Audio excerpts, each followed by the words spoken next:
Before the rise of the Empire in 19 BBY, the Jedi trials are probably one of the most important times in a young Jedi's life. The trial of skill, courage, flesh, spirit, and insight gave a Jedi the ability to test their skills, test their knowledge of the Force, and if you accomplished these trials, you would actually be knighted into a Jedi Knight and become one of the few Knights of the Jedi Order.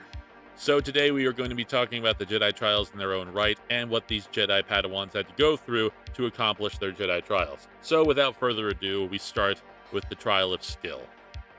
The Jedi trial of skill is as clear-cut as it sounds, requiring the Jedi Padawans to learn how to use the Force and how to use a lightsaber to a certain degree, making sure that they are at least competent in their lightsaber skills and competent enough to use the Force to enhance their abilities like their strength, speed, durability, and their agility and their reflexes. Next up would be the Trial of Courage. This trial involves the Jedi confronting their greatest fears, and the apprentice must strive for fearlessness even in the face of certain death. Such fears usually involve death or a personal failure that leads to somebody else's death, or the loss of a loved one, etc., etc. Anything that you would consider to be fearful, that would be on the chopping block.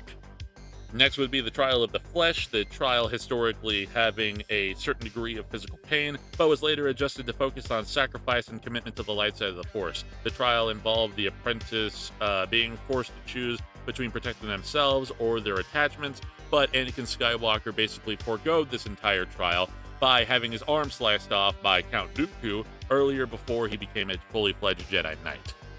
Next up on the list is, of course, the Trial of Spirit, which pits the apprentice against their own shortcomings and was once known as the best trial to conduct using a Vergence. It was designed to give the apprentice the opportunity to resist their emotional weaknesses, giving them a firm moral footing from which they can resist their darker aspects of their characteristics, which would basically mean giving them the moral footing and causing them to resist the urge to use the dark side of the Force.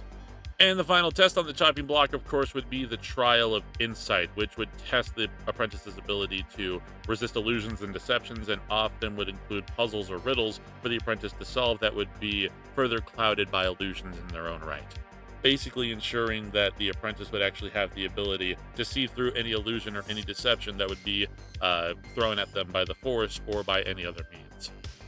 And with that being said, those are the 5 Jedi trials of the Jedi Order during the time of the Clone Wars and even beforehand. I hope you guys enjoyed this video, and make sure to hit that like button, that subscribe button, and share for more videos like this. Until then, I'll see you guys later.